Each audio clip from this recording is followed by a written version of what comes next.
The coffee machine hissed behind me like it always did at this hour, spitting steam into the already thick air of the bar. I wiped down the counter with slow, deliberate strokes, my fingers tracing the same worn grooves in the wood that I'd memorized over the past 6 months.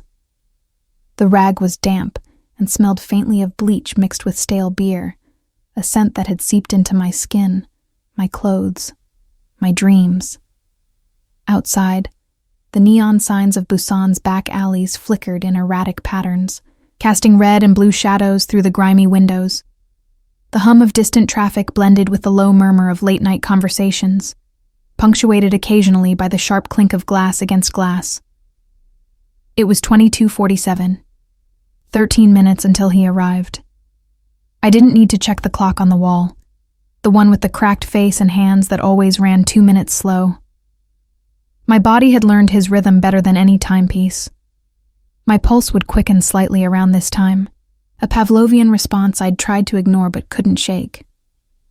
I told myself it was just the awareness that came with routine, the way a bartender knows when the rowdy group at table 4 is about to order another round, or when the businessman in the corner booth is nursing his last drink before stumbling home to a wife who stopped asking questions years ago. But I knew better.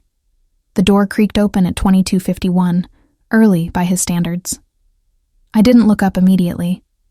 Instead, I continued my methodical cleaning, moving from the counter to the espresso machine, buying myself those few extra seconds before I had to acknowledge him. Through my peripheral vision, I tracked his movement, the measured steps, the slight adjustment of his jacket, the way he slid into the booth in the far corner without glancing at the menu he'd never once opened. Mr. Kang. That's what everyone called him, though I doubted it was his real name. In 6 months, I'd never heard anyone address him with any other title, never heard a first name whispered, never caught a hint of the casual intimacy that comes with friendship. He was simply Mr. Kang, a designation that carried weight in every syllable, that made men twice his size step aside when he walked through the door, that silenced conversations mid-sentence. I'd seen powerful men before. Back home in Atlanta, I'd waited tables at a steakhouse where politicians and business executives held court over bourbon and ribeyes, where deals worth millions were sealed with handshakes and sealed envelopes passed under tables. But they'd all performed their power. Loud voices, expensive watches displayed prominently, the casual name-dropping that marked territory in conversations. They wanted you to know they mattered. Mr. Kang was different. His power lived in the silence he created simply by existing in a space. I filled his cup with coffee, black, no sugar, no cream, and carried it across the worn wooden floor. My sneakers made soft squeaking sounds against the sticky surface, a rhythm I'd long since stopped noticing. As I approached his table, I studied him the way I always did, collecting details like evidence in a case I wasn't sure I was trying to solve. Mid-30s, though the lines around his eyes suggested he'd lived harder than his years. Sharp cheekbones that could have made him handsome, if not for the coldness that settled in his features like frost on glass. His suit was expensive. I'd learned to recognize quality fabric from my years serving the wealthy, but not flashy. Charcoal gray, perfectly tailored, the kind of garment that whispered wealth rather than shouting it. A gold watch peeked from beneath his sleeve, simple and understated. No rings, no unnecessary jewelry. Everything about him was controlled, calculated, economical. Except his eyes. They were dark, almost black in the dim lighting of the bar, and they held something I couldn't quite name. Not cruelty exactly, though I'd seen him dismiss people with a glance that could strip flesh from bone. Not kindness either, despite the fact that he'd never been anything but courteous to me. It was exhaustion, I realized. The bone-deep weariness of a man who'd been running on empty for so long, he'd forgotten what it felt like to be full. I set the cup down in front of him without a word. Our ritual didn't require conversation. He nodded once, the barest dip of his chin, and I turned to leave. The usual? His voice stopped me, smooth and low. with an accent that marked him as local, but refined. It was the first time in 3 weeks he'd spoken more than a curt, "Thank you." I glanced back, surprised. "Yes, sir. Black coffee." "I meant for you." He gestured to the empty chair across from him. "You've been standing for 6 hours. Sit." It wasn't a request. I hesitated, my training as a server warring with my instincts as a woman who'd learned to trust her gut. Rule number 1 in places like this: never get comfortable with the customers, especially not the dangerous ones. But refusing felt more dangerous than accepting. So I pulled out the chair and sat, keeping my spine straight, my hands folded in my lap. "You're not from here," he said. Not a question. "No, sir." "How long?" 6 months. I kept my answers short, non-committal. In my experience, powerful men didn't really want conversation. They wanted an audience for their thoughts, a mirror to reflect their own importance back at them. But Mr. Kang surprised me again. He took a sip of his coffee, his gaze steady on mine, and asked, "Why Busan?" "Why not?" The corner of his mouth twitched. Not quite a smile, but close. "Most foreigners prefer Seoul. More opportunities, more anonymity. Maybe I don't want opportunities. Maybe I like being noticed." That was a lie, of course. I'd chosen Busan precisely because it was smaller, because I could disappear into the cracks of its back alleys and cheap apartments, because people here asked fewer questions than they did in the capital. But something about his directness made me want to push back, to see if that control of his was as absolute as it seemed. He studied me for a long moment, and I felt the weight of his attention like a physical thing pressing against my skin. Then he took another sip of coffee and said, "You're not afraid of me. Should I be? Everyone else is." "I'm not everyone else." The words came out sharper than I'd intended, carrying more truth than I'd meant to reveal. I shifted in my chair, suddenly aware that I'd let my guard slip, that I'd shown him something real beneath the professional mask I wore like armor. But instead of pouncing on that vulnerability the way I expected, Mr. Kang simply nodded, as if confirming something he'd already suspected. "No," he said quietly. "You're not." He finished his coffee in silence after that, the conversation apparently over as abruptly as it had begun. When he stood to leave, he placed exact change on the table. Always exact change, never a one more or less. And walked out, without a backward glance. I sat there for another moment, staring at the empty cup, at the faint ring of coffee it had left on the scratched surface of the table. My hands were shaking slightly, though I couldn't have said why. Nothing had happened, not really. Just a conversation, brief and ultimately meaningless. So why did it feel like something had shifted? Like the careful distance I'd maintained between us had cracked just enough to let something dangerous seep through? I carried the cup back to the bar, washed it thoroughly, and tried to forget the way he'd looked at me when he said I wasn't afraid. Because the truth was, I was terrified. Not of him, necessarily, but of the recognition I'd seen in his eyes, the sense that he'd seen past the careful walls I'd built and glimpsed the person I'd been trying to hide. The rest of my shift passed in a blur of routine tasks, serving the regulars, cleaning tables, pretending not to hear the conversations happening in dark corners. By the time I locked up at 3 a.m, my feet ached and my back hurt, and all I wanted was to collapse into my tiny bed in my tinier apartment and sleep until the next shift started. But as I walked home through the empty streets, I couldn't shake the feeling that something had changed tonight. That the careful routine I'd built my life around had been disrupted in ways I didn't yet understand. I didn't know then that I was right, that the next night would shatter everything. The bar was unusually crowded the following evening. A group of businessmen occupied 3 tables near the entrance, their voices growing progressively louder with each round of soju. 2 women sat at the bar, picking at a plate of dried squid and trading gossip in rapid Korean I only half understood. Even the corner booth, Mr. Kang's booth, had been claimed by a young couple who looked nervously out of place as if they'd wandered into the wrong establishment and were too polite to leave. It was 22:58 when he arrived.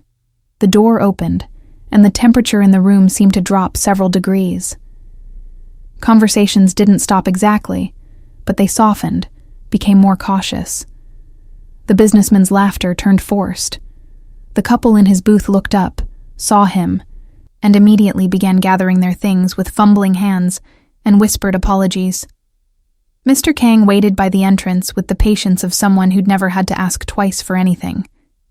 His face revealed nothing. No irritation at finding his spot occupied, no acknowledgement of the minor disruption to his routine. He simply stood there, hands in his pockets, until the couple had vacated the booth and hurried past him with their heads down. I was already preparing his coffee. The familiar ritual. Check the bean hopper. Ensure the water temperature is precise. Pull the shot with the same timing I'd perfected over months. But my hands weren't as steady as usual tonight. Something felt off. A prickling sensation at the base of my skull, an instinct honed from years of reading rooms and recognizing when the energy had shifted from safe to precarious. When I brought the coffee to his table, I noticed details I'd missed the night before. The tightness around his eyes, the way his jaw clenched and unclenched rhythmically, the slight tremor in his hand as he reached for the cup.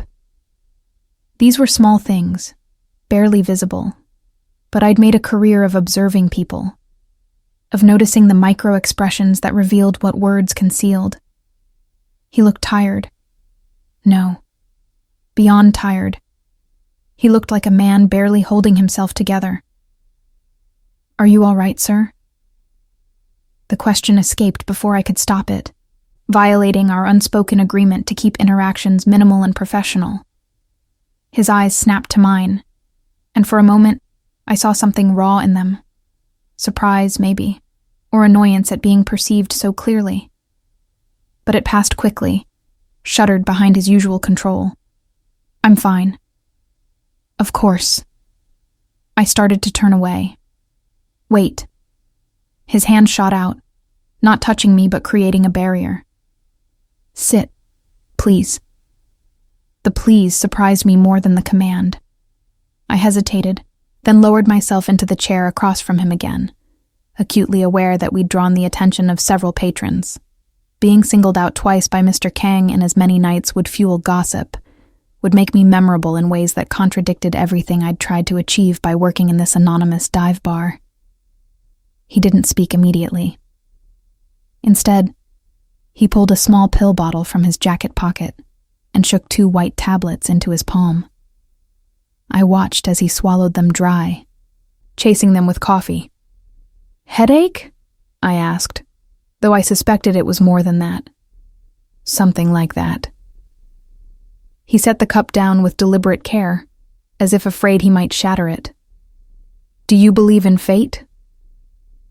The question caught me off guard. "That's an odd thing to ask your server." "I'm not asking my server. I'm asking you." His gaze held mine, intense and unwavering. "Do you believe some things are meant to happen? That certain people are meant to cross paths?" I thought about my answer carefully. About the chain of decisions that had brought me to Busan, to this bar, to this moment. About whether any of it had been inevitable or merely the accumulation of random choices. I think we tell ourselves stories to make sense of chaos. Fate is just a prettier word for coincidence. He almost smiled at that. Pragmatic. Realistic. Perhaps. He took another sip of coffee, and I noticed his hand was still trembling. 6 months ago, my doctor told me to reduce stress, said my blood pressure was dangerously high, that I was heading for a heart attack before 40 if I didn't change something. He laughed, a short, bitter sound. Change something. As if I could simply walk away from my life. I said nothing, sensing he wasn't looking for advice or sympathy, just a witness to a confession he couldn't make to anyone else in his world. I started coming here because it was quiet, because no one knew me, because for 1 hour each night I could sit in this booth and pretend I was just another customer, just another man drinking coffee and pretending his problems were manageable. He met my eyes again. And then you started working here. My pulse quickened. Sir, you never asked my name. Never tried to make conversation beyond what was necessary. Never looked at me like you were calculating how to use me or fear me. You just served coffee and left me alone. He paused. Do you know how rare that is? How fucking rare it is to be treated like a person instead of a position? The profanity startled me, a crack in his careful composure. I shifted in my chair, suddenly aware that we'd crossed some invisible line, that this conversation was heading somewhere I wasn't prepared to follow. Mr. Kang, Junho. He said it quietly, like a secret. My name is Junho. Before I could respond, his face contorted. The hand holding his coffee cup began to shake violently. The cup slipped from his fingers, shattering against the table and sending a wave of hot liquid across the surface. Several people turned to look. Sir, I leaned forward instinctively. Sir, are you... He pressed a hand to his chest, his breathing suddenly labored. Sweat beaded on his forehead and upper lip. His eyes, those controlled, calculating eyes, went wide with something I'd never seen in them before. Fear. Can't. Breathe. The words came out strangled. I was on my feet immediately, my training from a first aid course I'd taken years ago kicking in. Someone call an ambulance, I shouted toward the bar, where the owner stood frozen in shock. Now! Mr. Kang, Junho, tried to stand, but his legs buckled. I caught him before he hit the floor completely, guiding his descent as gently as I could. His weight was substantial, and we ended up in an awkward half-collapse, his head against my shoulder, my arm around his back. Help me. His voice was barely a whisper against my neck. Please. She did it. Ice flooded my veins. My mind raced through the events of the past few minutes. The coffee I'd prepared and served, his sudden collapse, the accusation hanging in the air like smoke. Around us, the bar erupted into chaos. Chairs scraped against the floor as people scrambled away. Someone screamed. The businessmen were shouting in Korean, their words tumbling too fast for me to catch. But I understood the general meaning. Poison. They thought I'd poisoned him. I looked down at Junho, at his face contorted in pain, at the way his hand clutched his chest. And instead of panic, instead of fear or indignation, I felt an eerie calm settle over me, because I knew I hadn't poisoned him, which meant either this was a medical emergency being mistaken for something sinister, or someone else had orchestrated this to frame me. Either way, running would make me look guilty. So I stayed exactly where I was, kneeling on the floor with a MAFIA boss dying in my arms, and waited for whatever came next. The ambulance arrived within minutes, testimony to the power of Mr. Kang's name in this city. Paramedics burst through the door with practiced efficiency, assessing the situation with quick glances and rapid-fire Korean.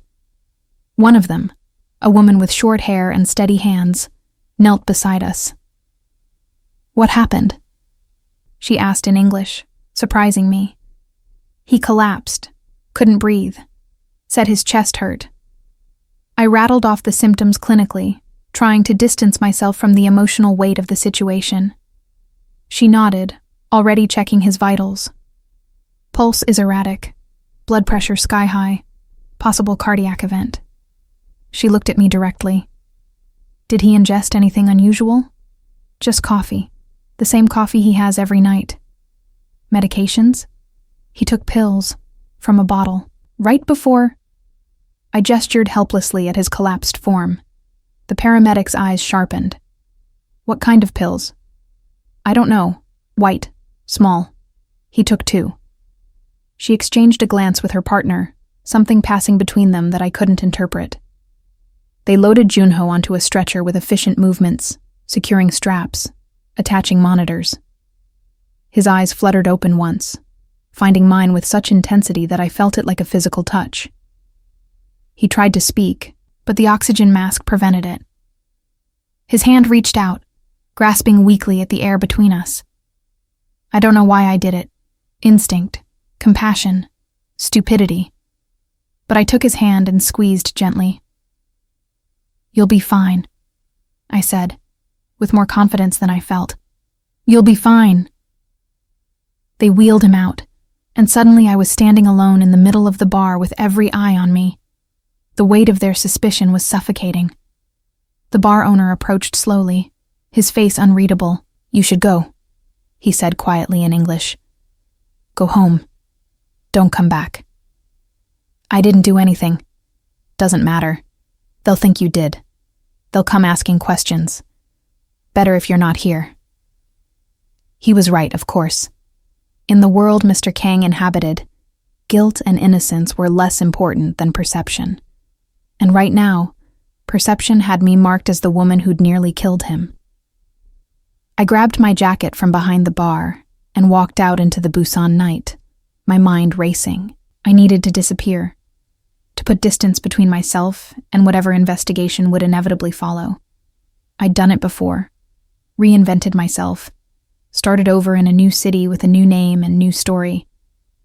But as I walked through the neon-lit streets toward my apartment, I couldn't shake the image of Junho's eyes in that final moment before they took him away. The fear, yes, but also something else, a recognition. As if he'd seen something in me that even I didn't fully understand. I told myself I'd pack tonight and be gone by morning.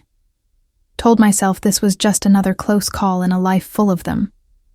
Another reason to keep moving, to never stay anywhere long enough to be found. But deep down, I knew I wasn't going anywhere. Not yet. I didn't sleep that night. Instead, I sat on the narrow mattress in my studio apartment, staring at the water stain on the ceiling that vaguely resembled a bird in flight. The sounds of Busan filtered through the thin walls, distant traffic, a couple arguing in the apartment below, the intermittent wail of sirens that could have been going anywhere or nowhere. My phone sat on the nightstand, silent and accusing. No missed calls, no messages. In the movies, they came for suspects immediately. Dramatic arrests, interrogations under harsh fluorescent lights. But reality moved slower, more deliberately. They'd be reviewing security footage if the bar had any. Questioning witnesses, building a timeline, determining if this was attempted murder or merely tragic coincidence. And they'd be looking into me. Who I was, where I came from, why a Black American woman with an expired tourist visa was working illegally in a dive bar in Busan. The layers of my carefully constructed anonymity would peel away one by one until they found what I'd been running from for the past 18 months. At 6:47 a.m., there was a knock at my door.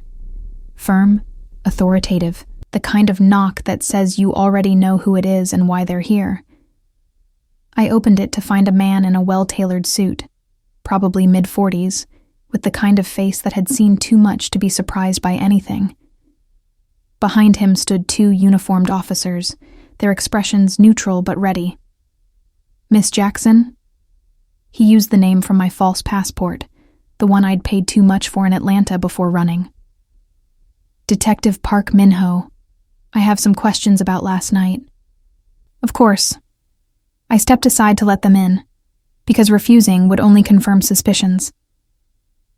Though I'm not sure how much help I can be. Detective Park's eyes swept my apartment in one practiced glance, cataloging everything. The single mattress on the floor, the compact kitchenette with its empty surfaces, the duffel bag in the corner that I'd packed the night before but couldn't bring myself to carry out.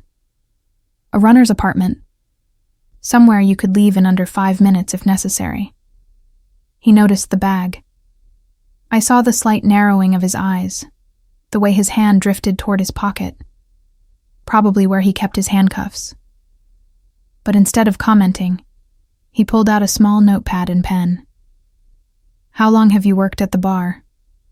6 months. "And you served Mr. Kang regularly?" Every night at 11 p.m. He's very punctual. Was, Detective Park corrected softly. He was very punctual. My heart stopped. He's still alive, barely. Induced coma. The doctors aren't optimistic. He watched my face carefully, gauging my reaction. His last words, according to witnesses, were, "She did it." Care to explain that?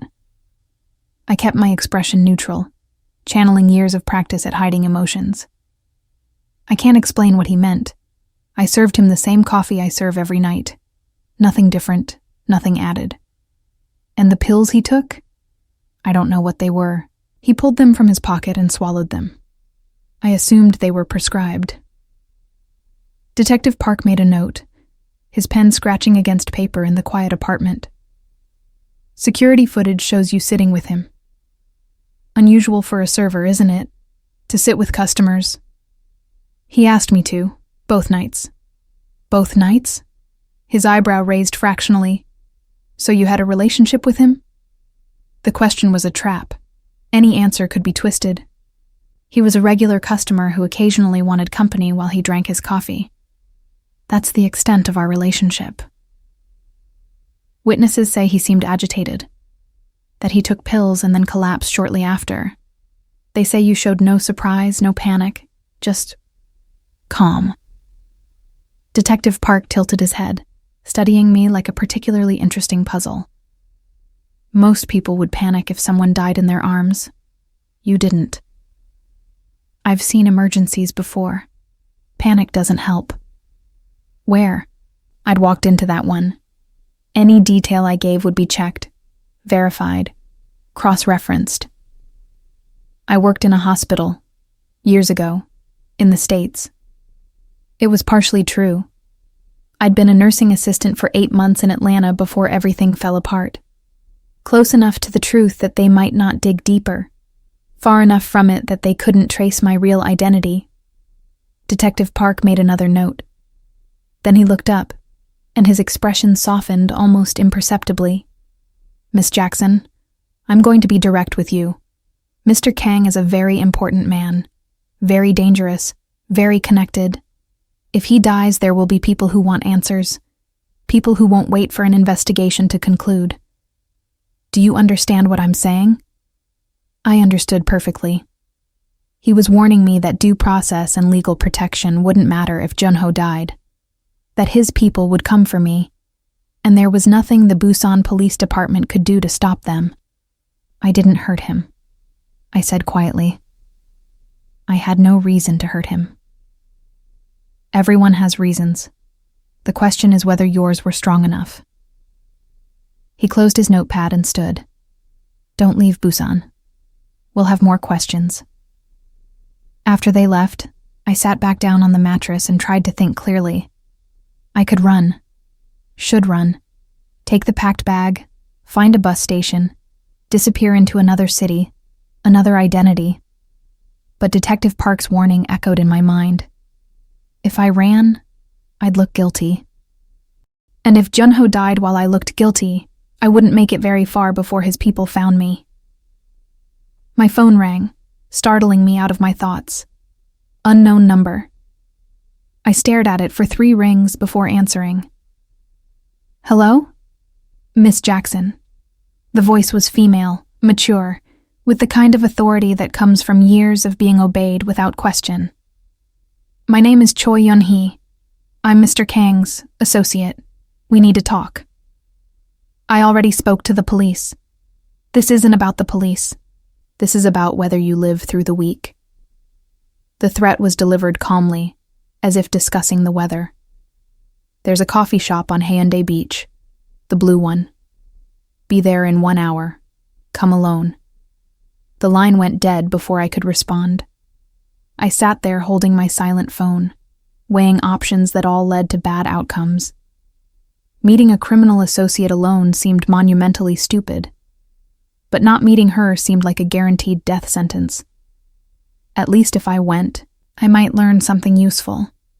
Might find a way out of this. I showered, changed into clean clothes, jeans and a simple black sweater. Nothing that would draw attention, and caught a bus toward Haeundae Beach. The coffee shop was exactly where she'd said, a small, neat establishment with blue shutters and outdoor seating overlooking the water. Empty, except for one woman sitting at a corner table with a clear view of the entrance. Choi Yoon-hee was probably in her 50s, though she could have been older. Korean women aged beautifully, and she was no exception. Elegant features, carefully styled hair, expensive but understated clothing. She gestured to the seat across from her without smiling. Sit. I sat. A waitress appeared immediately with 2 cups of tea, as if my arrival had been choreographed.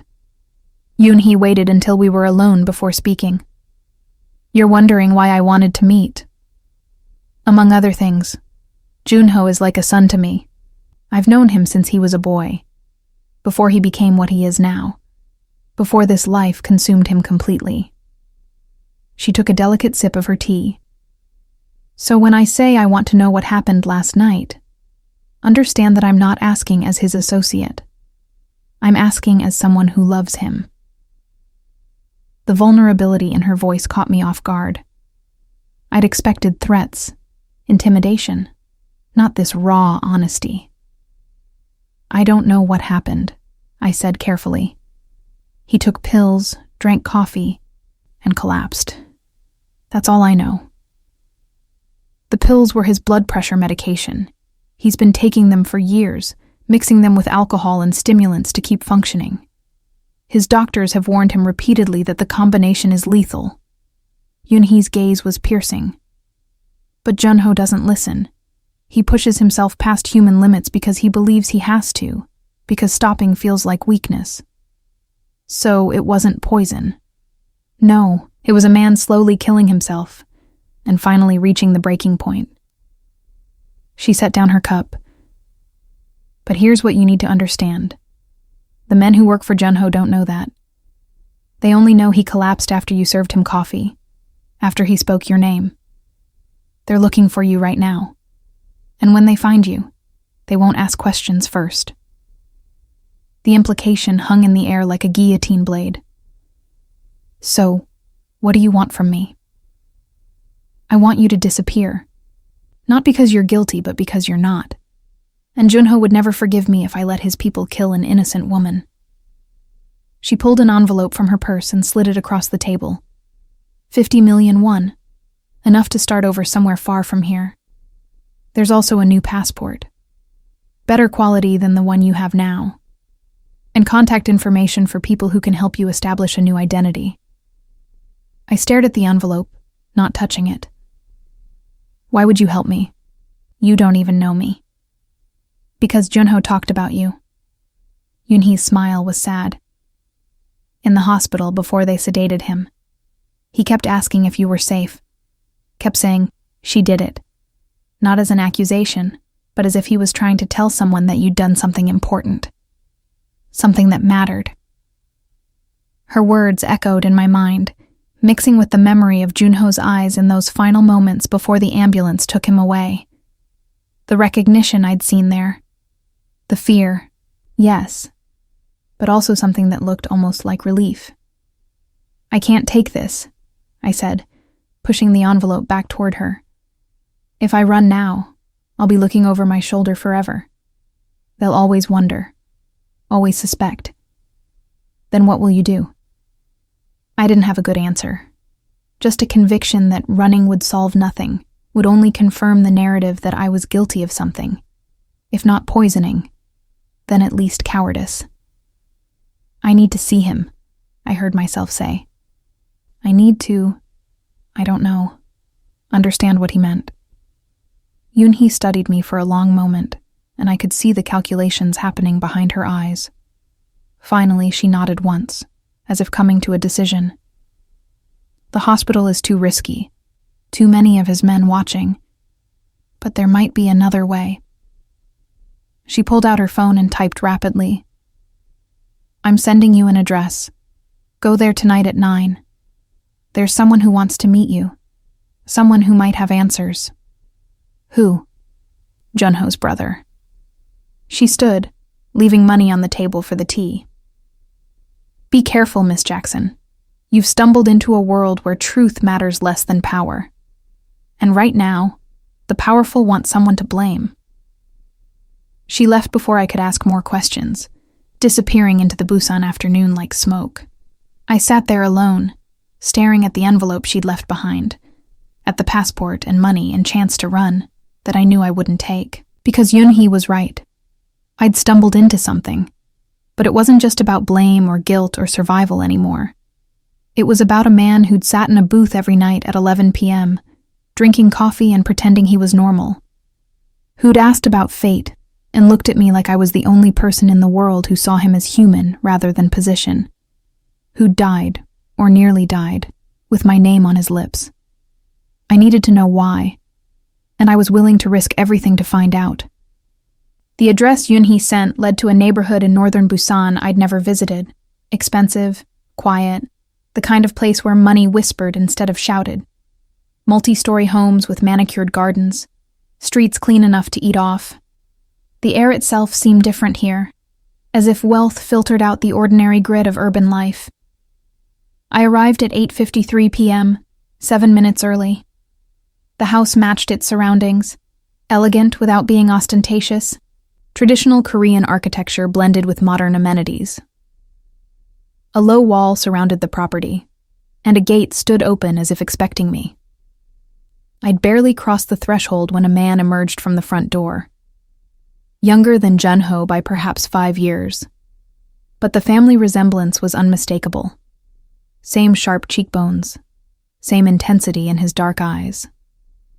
He wore casual clothes, jeans, and a fitted black sweater, which somehow made him seem more approachable than his brother's perpetual suits. Miss Jackson. He spoke English with barely an accent. I'm Kang Seo-jun, Jun-ho's younger brother. He extended his hand. Thank you for coming. I shook it, noting the firm grip and steady gaze. Your brother's associate said you had answers. Yoon-hee exaggerates. I have context. Whether that translates to answers. He gestured toward the house. Please, come in. We should talk somewhere private. The interior was beautiful. Minimalist Korean design with warm woods and clean lines. Artwork adorned the walls, pieces that looked both expensive and carefully chosen. We walked through to a sitting room that overlooked a garden where small lights illuminated stone pathways and carefully pruned trees. Seo-jun poured tea from a ceramic pot, his movements practiced. My brother and I aren't close, he began without preamble. Haven't been for years. We chose different paths, him into our family's business, me into technology and legitimate enterprise. But I still care about him, still check in, even if he doesn't welcome it. Why tell me this? Because I want you to understand that what I'm about to share isn't gossip or rumor. It's observation from someone who spent 30 years watching my brother destroy himself piece by piece. He handed me a cup of tea.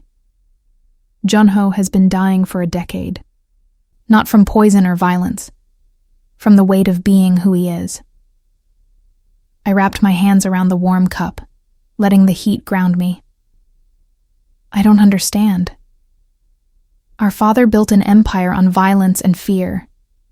When he died 8 years ago, Jun-ho inherited everything. The business, the responsibility, the enemies, the impossible expectations. He was 27 years old. Seo-jun's voice carried old grief. I watched him change almost overnight.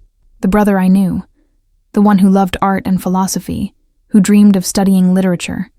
He just disappeared, replaced by someone harder, colder, more ruthless. That doesn't explain what happened at the bar, doesn't it? Seo-jun met my eyes. Jun-ho has been living on borrowed time, working 18-hour days, sleeping 3 hours a night when he sleeps at all, mixing medications with alcohol because it's the only way he can function. He's had 2 minor heart attacks in the past 3 years. His doctors have warned him repeatedly that he's heading toward a major cardiac event.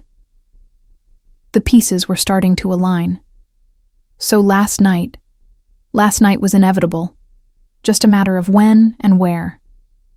He set down his cup with precise care. But here's what's interesting. In the ambulance before they sedated him, Junho kept asking about you. Kept saying she did it over and over. The paramedics assumed he was accusing you. But Yoonhee was there. She heard the whole thing. And she said he wasn't accusing. He was. I don't know. Grateful, relieved, she couldn't tell. But he wanted to make sure you were safe. Kept asking where you were, if anyone had hurt you. Seojin leaned forward. Why would a man in cardiac arrest be worried about the server who'd just handed him coffee? I thought about it, replaying those final moments in my mind. The way Junho had looked at me. The recognition. The way his hand had reached out, and I'd taken it without thinking. He said he came to the bar because it was quiet. I said slowly. Because no one knew him there. Because I treated him like a person instead of a position. Yes. Seojin nodded. My brother has been surrounded by people who want something from him for so long, he'd forgotten what it felt like to be seen without agenda. And then you came along. Someone with no reason to fear him or flatter him. Someone who just served coffee and left him alone. Do you know how valuable that was to him? Valuable enough to die? Maybe valuable enough to live. Or try to. Seojun pulled out his phone and showed me a photo. Junho in the hospital, unconscious, hooked up to machines that beeped and whirred. He's been asking for you. In his lucid moments. Between the sedation. The nurses say he keeps repeating a name. Not your fake one. Your real one. Ice flooded my veins. I don't... Riley. Seojun's gaze was steady. Riley Martinez, originally from Atlanta, Georgia. Nursing assistant who disappeared 18 months ago after witnessing something she shouldn't have. Something that made very powerful people very angry. You've been running ever since. Changing names, changing cities, changing everything except the fact that you can't stay hidden forever. My hands trembled, tea sloshing in the cup. How did you... I'm very good at finding information. It's what I do for a living. Cybersecurity, data analysis. When Yoonhee told me Junho had collapsed and his last words involved a mysterious server, I did what I do best. Dug into your background. Found the holes, the inconsistencies. Followed the trail back to Atlanta. He tilted his head. Impressive, really. You covered your tracks well. Better than most. But not well enough. I set down the cup before I dropped it, my mind racing through options and finding none that weren't terrible. Are you going to turn me in? Tell whoever's looking for me where I am? No. The answer was immediate and firm. I'm going to help you, because helping you helps my brother. I don't understand.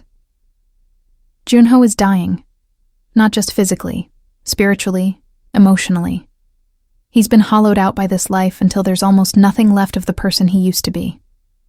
But when he talks about you, even unconscious, even sedated, there's something in his voice, something I haven't heard in years. Seojun stood, walking to the window and staring out at the illuminated garden. I think you might be the first person in a decade who made him feel human, who made him want to be human again. That's not my responsibility. No. But it could be your salvation. He turned back to face me. The people looking for you in Atlanta, they're connected to people here, to families and organizations that do business with my brother. If they find you, you won't just disappear. You'll die, and no one will ever know what happened to Riley Martinez. You'll just be another missing person, another statistic. And you're suggesting what? That I use your brother as protection? I'm suggesting that you have a choice. You can keep running until they catch you, or you can stop running and let someone powerful enough protect you. He pulled a business card from his pocket and held it out. The hospital Junho is in, room 847. His men are watching, but Yoonhee made arrangements. If you go tonight, between midnight and 1 a.m., the guards will step aside. You'll have 15 minutes alone with him." I didn't take the card. Why would I do that? Because you're curious. Because despite everything, the fear, the danger, the rational knowledge that you should run, part of you wants to know what he meant, why he protected you even as he collapsed. What "she did it" really means.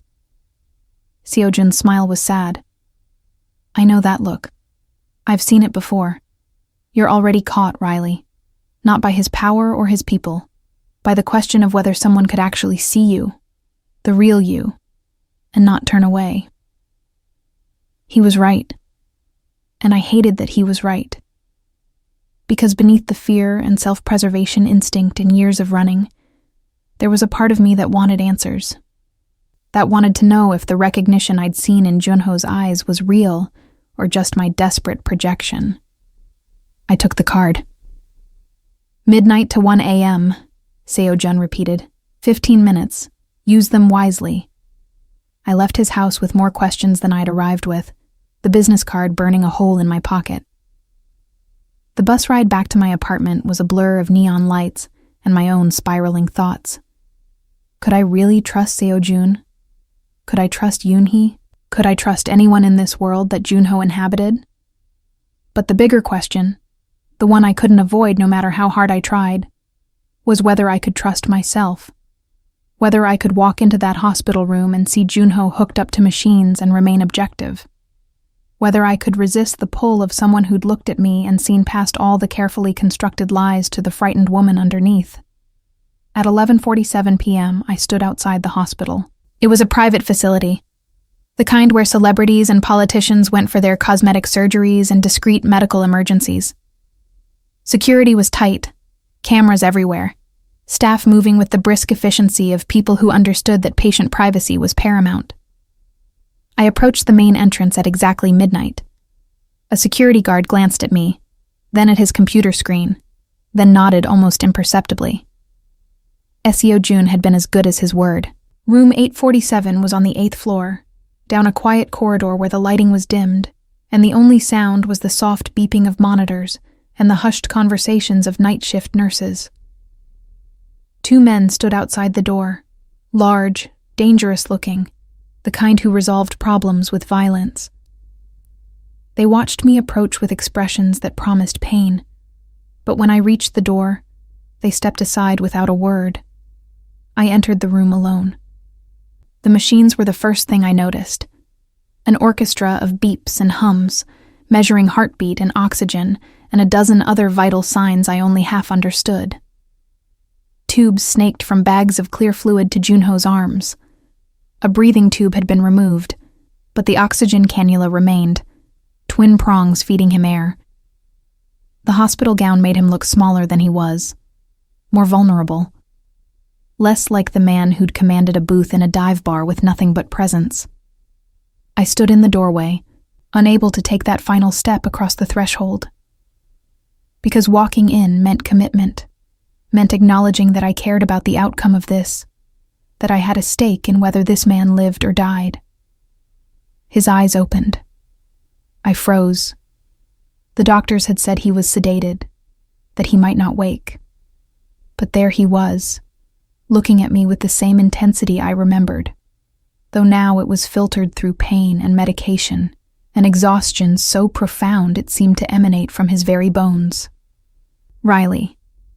His voice was rough, barely above a whisper, but he'd used my real name, and that fact alone nearly sent me running from the room. Instead, I stepped inside and let the door close behind me. How did you... Seo-jun. A ghost of a smile. He likes showing off how clever he is. Can't help himself. I moved closer, drawn by something I couldn't name. Stopped a few feet from the bed, maintaining distance even as every instinct screamed at me to either flee or move closer. You should rest. You shouldn't be talking. Dying men don't have time for shoulds. He tried to sit up slightly, winced, gave up. 15 minutes. That's what Yoon-hee arranged, yes? Yes. Then we shouldn't waste them. His gaze held mine.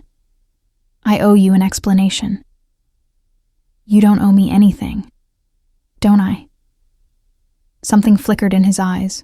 Regret, maybe, or sadness. You held me when I collapsed.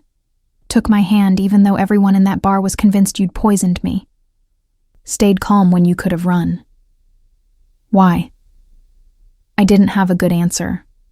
Or rather, I had several answers, and none of them felt adequate. I don't know. Yes, you do. Same reason I kept coming back to that bar every night even though I knew it wasn't safe, knew it was making me visible in ways I couldn't afford. He took a careful breath, and I could see the effort it cost him. Because for 1 hour, sitting in that booth, drinking terrible coffee, I could pretend I was just Junho. Not the heir, not the boss, not the man responsible for everything and everyone. Just a person. You are just a person. No. The word was soft but absolute.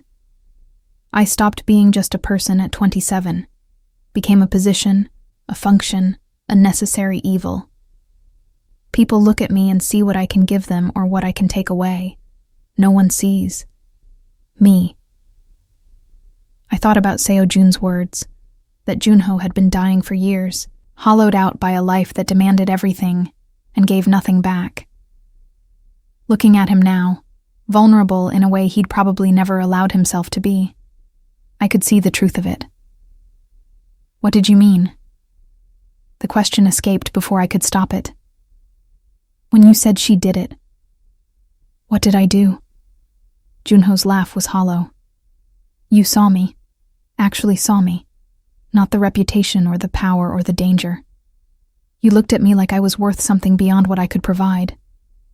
He paused, and when he spoke again, his voice was even quieter.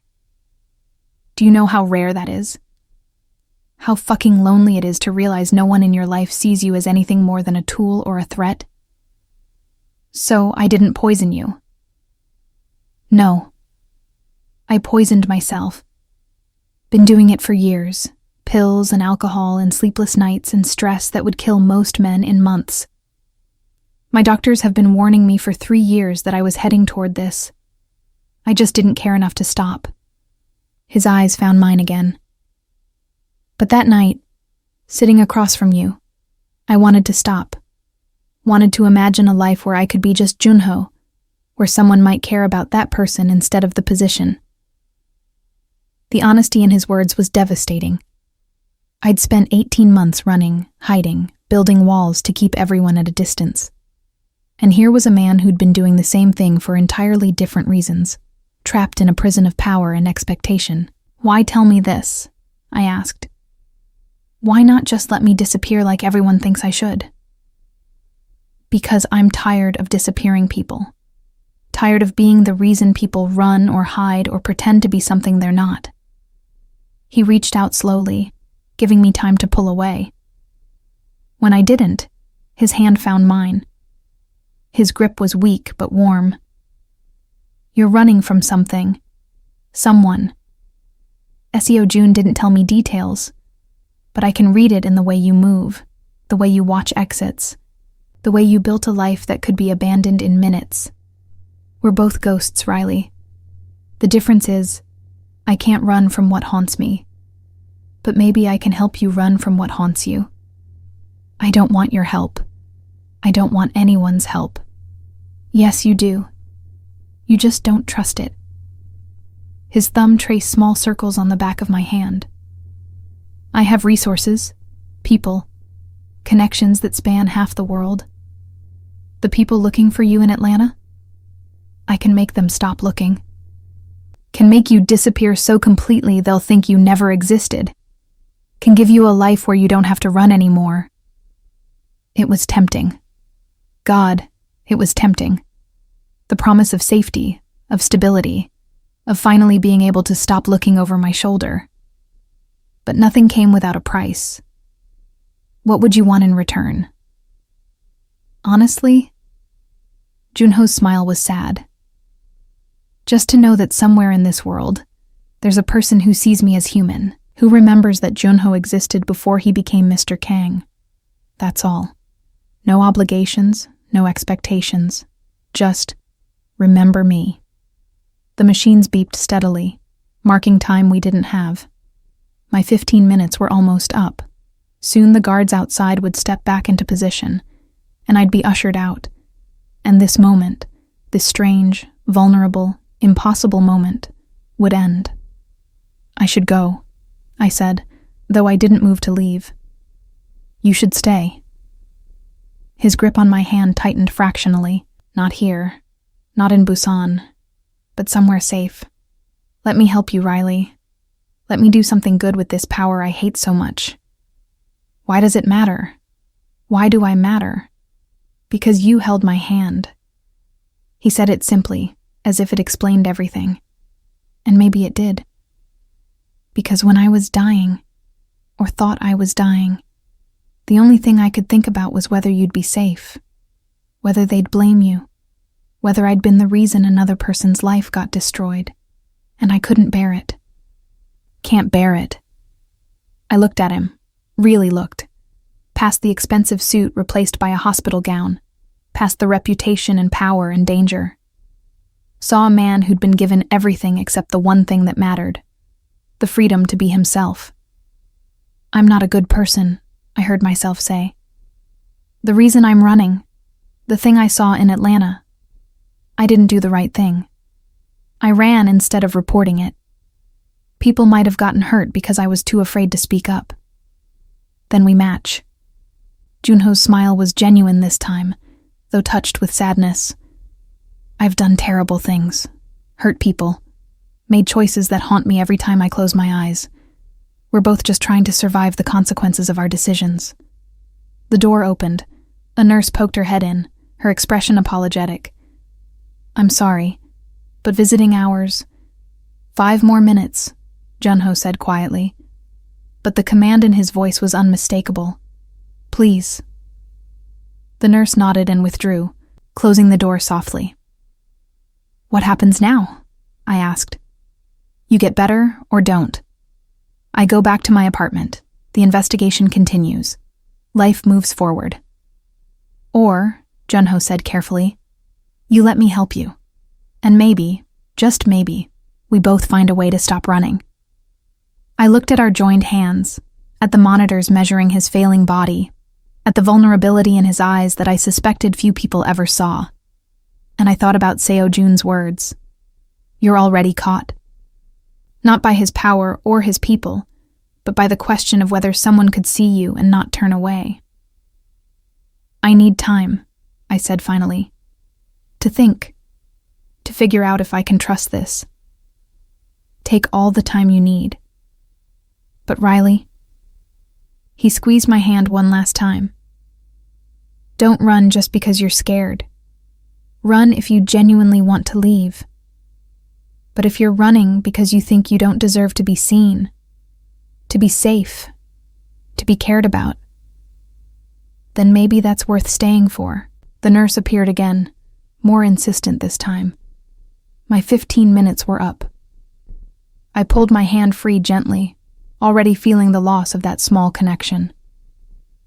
I'll think about it, I promised, though I wasn't sure if I was promising him or myself. I left the room, walked past the guards who'd resumed their positions, took the elevator down to the lobby. The night air hit me like a wall, cold and crisp and full of possibilities I hadn't let myself consider in 18 months. Go home, pack the bag, disappear like you always do. But I didn't go home. Instead, I walked along Haeundae Beach, watching the waves roll in and out, eternal and indifferent. Thought about Junho's offer, about Seo Jun's information, about Yoonhee's envelope full of money and false documents, about what it might mean to stop running. The sun was rising by the time I made my decision. I didn't go back to my apartment. Instead, I found a PC Bang, one of Korea's ubiquitous internet cafes, and paid for a booth in the back where no one could see my screen. For the next 6 hours, I did what I should have done 18 months ago. I researched the incident in Atlanta, the organization I'd witnessed committing crimes, the people who'd been looking for me ever since I ran. I read news articles, police reports, forum discussions. Pieced together what had happened after I disappeared. Investigations that went nowhere. Witnesses who recanted testimony. Cases that quietly died without explanation. They'd covered it all up. The powerful men I'd seen, the crimes I'd witnessed, none of it had made a difference. My testimony wouldn't have changed anything except to paint a target on my back. I'd run for nothing. Or rather, I'd run for the right reasons, but with the wrong understanding. They would have killed me, yes, but not to silence a witness. They'd already ensured there was no case to testify in. They would have killed me out of principle, because I'd seen something I shouldn't have, because I represented a loose end. Understanding that changed something in me, shifted my perspective from guilt to simple survival. I hadn't failed anyone by running. I'd just saved myself from people who would have destroyed me without a second thought. By mid-afternoon, I'd made my choice. I took a bus back to my apartment, grabbed the essentials I'd packed, and left the rest. Let the landlord keep the deposit. Let the bar owner find a new server for the late shift. Let Detective Park wonder what happened to his suspect. I was done running. But I was also done staying in places that made me feel like a ghost. The address Seo Jun had given me led to a property north of the city, a traditional Hanok house that had been modernized while maintaining its historical character. Beautiful, isolated, surrounded by gardens and stone walls that promised privacy. A car was waiting outside with a driver who nodded when he saw me, as if he'd been expecting me for hours. "Miss Martinez." He opened the door. "Mr. Kang is ready for you." Not Junho, Mr. Kang, back to the formal distance of position and power. The drive took 20 minutes through increasingly expensive neighborhoods until we pulled up to a gate that opened automatically. The house beyond was stunning, all clean lines and natural materials, light streaming through large windows, traditional architecture meeting modern luxury in perfect harmony. Junho stood on the porch, not in a hospital gown this time, but in casual clothes, dark slacks and a white button-down, sleeves rolled to his elbows. He looked healthier than he had in the hospital, though still thinner than he should be, still carrying the exhaustion of someone who'd come too close to death. He watched me get out of the car, his expression unreadable. "You came." "I came." I climbed the steps slowly, aware that this moment would define everything that followed. "I need to know what I'm agreeing to. What your help actually means. Come inside. We'll talk." The interior was even more beautiful than the exterior. Traditional Korean furniture mixed with modern pieces. Art on the walls that looked both expensive and meaningful. Large windows overlooking gardens designed for meditation and peace. This wasn't the home of a mafia boss. This was the home of someone who'd tried to create a sanctuary from the violence of their life. Junho led me to a sitting room where tea was already prepared.